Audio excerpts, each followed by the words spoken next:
So recently, a bunch of unaired pilots found their way online, dating back to the 90s. What I want to do is look at these pilots and determine two things. 1. Did it have potential? And 2. How different would popular culture be if this pilot was picked up for series?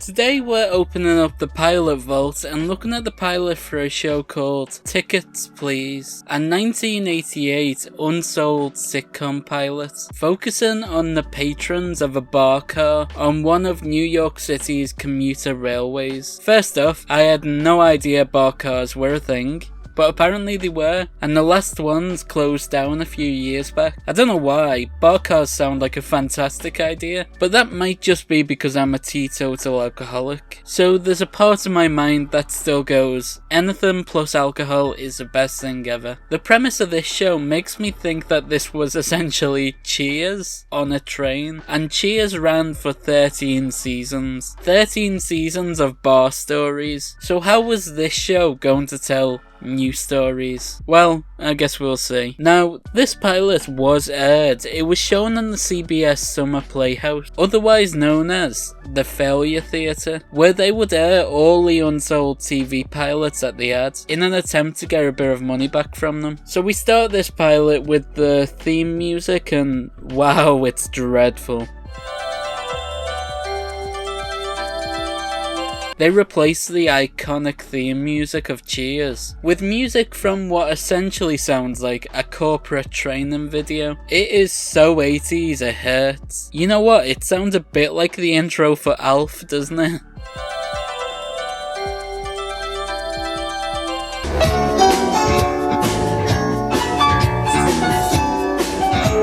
We cut to the conductor being incredibly annoying. He seems to think that being loud in New York is funny, but it's not. Oh, and his fellow conductor is Yeardley Smith, the voice of Lisa Simpson. You're just like my father. Trained people are so damn stubborn. Hey, Lisa, indeed! What? If she had done this, she would never have had time to voice Lisa, and that was in 1989, the year after this. She got really lucky this not being picked up, didn't she? She's a millionaire now, all thanks to this show failing. You may recognise the bartender. He's Cleavon Little, who played Sheriff Bart in Blazing Saddles. Funnily enough, that role was originally written for Richard Pryor, and the film was going to be another collaboration between him and Gene Wilder. But Richard Pryor was so high on cocaine that he couldn't shoot it, so they got Cleavon Little in. I think he did a great job. It's not often you hear Richard Pryor was meant to play this role, and then are impressed by the guy who replaced him. It's a shame he has so little to do in this pilot. One of the passengers gets on board and immediately goes to the bar,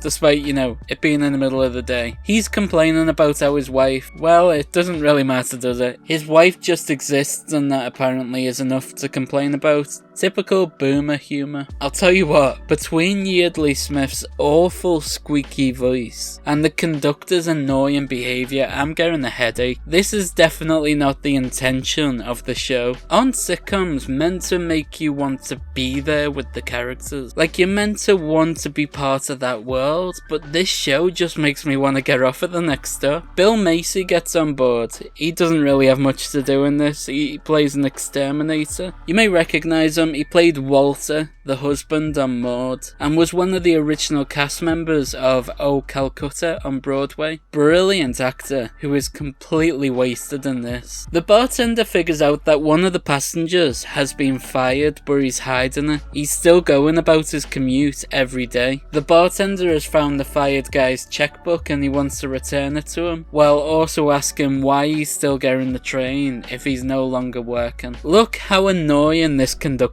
is. Station stop! He's so irritating. I hate him. He's not funny. He's just loud. He's up there with the newsreader from Separated at Worth as one of the worst characters who's ever appeared on Pilot Vault. A woman gets on a train, filming their routine with an old camcorder. Replace this with a mobile phone and open up the TikTok app, and this is no different than what happens nowadays. Tell you what, this dress she's wearing is very 80s, isn't it? It reminds me of the old shoulder pads that Rebecca used to wear in the later seasons of Cheers. We get a penis joke. One of the passengers is asked to pay for his ticket, so he takes out a note. Lisa asks him if he's got anything smaller, to which the TikTok lady says, I'll bet he does. Yeah, that's the level of comedy we're at. These two are meant to be the will they, won't they on the sitcom, and just like Sam and Diane, she hates him. Wow, they really didn't try to hire their Cheers influence, did they? The conductor is even named Sam. Come on. An actor gets on board. How many characters do they want to introduce in this pilot? I know American sitcoms need a lot of characters, so they can do like 24 episodes a season. But come on, this is a bit much, isn't it? They haven't introduced one character I'm interested in yet. Stop introducing more. Then a guy played by Harold Gold gets on board, and he's wasted in this as well. He's been in all sorts, the Mary Tyler Moore Show, and then he went over to Rhoda. Oh, and he was Rose's boyfriend for a while on The Golden Girls. He's playing the guy who was fired from the bank and is pretending to still be working. Really annoyed at how much they waste him in this. He doesn't have any good lines. The conductor is easily the most annoying character in this show.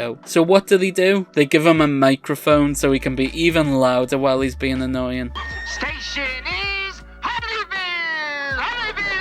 It feels like the actor character is only included to be a stand-in for the writer, constantly trying to get gigs and, you know, being generally unsuccessful. Every show always has an artist of some kind. Writers can't help themselves. We skip ahead to later that day, and they're playing a card game on the train. I love how even the characters are bored by this point. Harold confesses that he has lost his job, and they all comfort him. We also get a bit of backstory to the bartender. He used to have a really good job, but then his wife died, so he decided to do something romantic and ride the rails. I mean, it's just a New York commuter train. What's romantic about it? Gives the same energy as Michael trying to board the train to run away from his money troubles. We get some banter between this show's version of Sam and Diane. This is a rip-off.